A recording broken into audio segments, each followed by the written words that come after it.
दुनिया में ऐसे बहुत ही कम लोग होंगे जिन्हें प्लेन में बैठना पसंद नहीं होगा। आप में से बहुत से लोग प्लेन में बैठे भी होंगे और बहुत से बैठना चाहते होंगे। अब प्लेन से जुड़ी एक और शानदार कहानी आपने सुनी होगी, लेकिन आज की कहानी वाकई में आश्चर्य से भरी हुई है। ये एक ऐसे एरोप्लेन की कहानी है जो टेक ऑफ करने के बाद 35 सालों तक हवा में रहा, और जब उसे लैंड किया गया तो लोगों के उसे देखकर होश उड़ गए। जी हाँ दोस्तों, बहुत सारे लोग इस घटना को टाइम ट्रैवल से जोड़ते हैं, तो बहुत से लोग ऐसे भी हैं जो इस घटना को एक भूतिया घटना से जोड़ते हैं। घटना कुछ भी हो, लेकिन इस प्लेन की कहानी चौंकाने वाली जरूर है। आप खुद इस कहानी को पहले सुनिए और फिर आप खुद तय करके कमेंट में बताइए। चलिए शुरू करते हैं। दोस्तों, प्लेन का सफर जितना मजेदार होता है उतना ही रिस्की, क्योंकि 35,000 फुट ऊपर हवा में अगर छोटी सी भी चूक हो जाती है तो आपका बचना लगभग नामुमकिन ही हो जाता है। लेकिन आज की इस कहानी की बात ही कुछ और है। हम बात कर रहे हैं ब्राजील की फ्लाइट नंबर 513 की। तारीख थी 4 सितंबर 1954। सेंटियागो फ्लाइट 513 वेस्ट जर्मनी के आचेन इंटरनेशनल एयरपोर्ट से उड़ान भरती है। इस प्लेन को ब्राजील के पोर्टो एलेग्रे इंटरनेशनल एयरपोर्ट पर पहुंचना है, जिसकी दूरी करीब 18 घंटे की है। ये फ्लाइट 88 यात्री और 4 क्रू मेंबर को लेकर जर्मनी से अपने देश ब्राजील आ रही थी। फ्लाइट के कैप्टन थे Miguel Victor Curie. Captain Miguel को नहीं मालूम था कि उनके साथ अगले कुछ घंटों के बाद क्या होगा। अब होता कुछ यूं है कि उड़ने के कुछ ही घंटों बाद जब Santiago flight number 513 Atlantic ocean के ऊपर पहुंचती है तो वो एटीसी के रडार से अचानक गायब हो जाती है। और ये देखकर एटीसी में काम कर रहे अधिकारी और कर्मचारी पहले तो हैरान हो गए और वो प्लेन से कांटेक्ट करने की कोशिश करने लगे। जब कुछ मिनटों बाद भी फ्लाइट रडार पर नजर नहीं आई तो उनके होश उड़ गए और उन्हें कुछ भी समझ में नहीं आ रहा था कि ये फ्लाइट अचानक से कहां चली गई है। और वो एरोप्लेन से लगातार संपर्क साधने की कोशिश करने लगे, मगर सेंटियागो फ्लाइट नंबर 513 की ओर से कोई जवाब नहीं मिल रहा था। ये देख तत्कालीन एटीसी की सभा बुलाई गई, जिसमें ब्राजील और जर्मनी के कुछ उच्च अधिकारी शामिल थे। सेंटियागो फ्लाइट के अचानक गायब होने की वजहों पर बात होने लगी, मगर किसी को कोई रास्ता समझ में नहीं आ रहा था। इसलिए एटीसी ने खोजकर्ताओं की टीम बनाई और उन्हें अटलांटिक ओशियन के लिए रवाना कर दिया, क्योंकि जब प्लेन का कनेक्शन एटीसी के रडार से टूटा तब वो फ्लाइट अटलांटिक महासागर के ऊपर उड़ रही थी। आमतौर पर जब कभी भी ऐसा होता है तो ये मान लिया जाता है कि कोई दुर्घटना हो गई है और प्लेन किसी हादसे का शिकार हो गया है। इस केस में भी एटीसी को लगा कि सेंटियागो फ्लाइट नंबर 513 किसी दुर्घटना के शिकार हो चुकी है।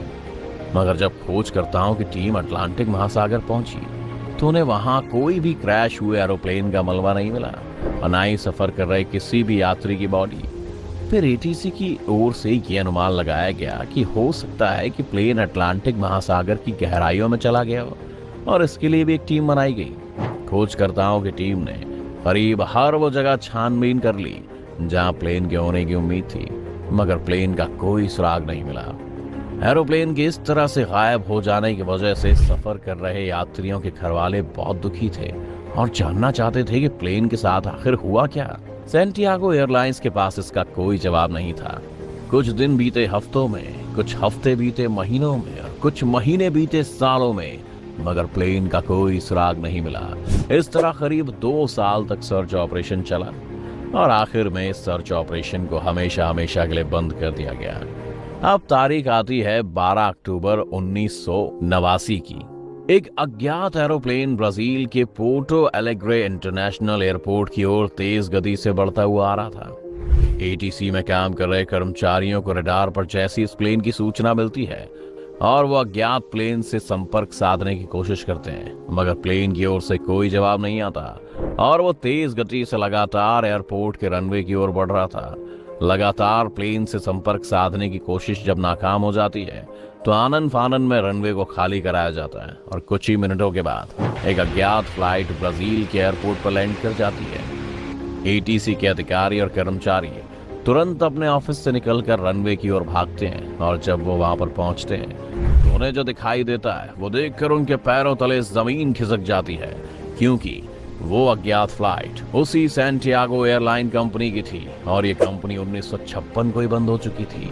यानी ठीक सेंटियागो फ्लाइट नंबर 513 के गायब होने के 2 साल बाद। जो भी अधिकारी और कर्मचारी इस प्लेन को भी देख रहे थे वो प्लेन बिल्कुल नया जैसा लग रहा था।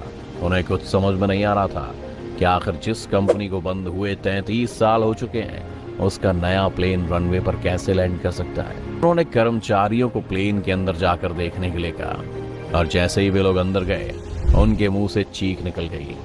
प्लेन पूरा कंकाल से भरा हुआ था। हर सीट पर कंकाल बैठे हुए थे और जब उन्होंने कॉकपिट का दरवाजा खोला तो प्लेन चला रहे फ्लाइट के कैप्टन मिगुएल विक्टर क्यूरी के हाथों में प्लेन का कंट्रोल था और वो भी मर चुके थे। उनका शरीर भी कंकाल बन चुका था और ये फ्लाइट थी सैंटियागो फ्लाइट नंबर 513। अब हैरानी की बात यह है कि प्लेन आखिर था कहाँ? जब इस प्लेन में एक भी इंसान जिंदा नहीं है तो फिर प्लेन बिल्कुल सही लैंड कैसे हुआ? प्लेन का इंजन चालू कैसे है? प्लेन बिल्कुल ब्रांड न्यू कैसे है? अब ये सारे सवाल किसी आम इंसान का दिमाग घुमाने के लिए काफी थे। कहते हैं कि पैनिक ना फैलने की वजह से ब्राजील सरकार ने इस खबर पर रोक लगा दी। फिर इसकी जांच शुरू हुई और अलग अलग तरह की थियोरीज निकलनी शुरू हुई। सबसे पहली थियोरी ये आई कि ये प्लेन उड़ने के बाद किसी टाइम ट्रैवल में फंस गया, यानी किसी ब्लैक होल के अंदर चला गया था, जिसकी रेडिएशन से इन सारे लोगों की ये हालत हो गई।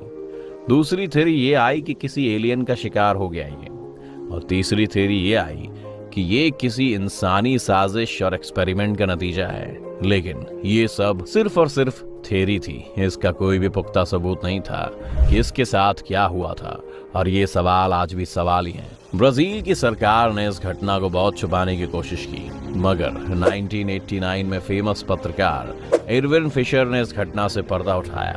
उन्होंने एक आर्टिकल में इस पूरी घटना को छापा। जैसे ही घटना अखबार में छपी, लोगों के बीच फैली सैंटियागो नंबर 513 की कहानी ऐसे फैली जैसे जंगल में आग।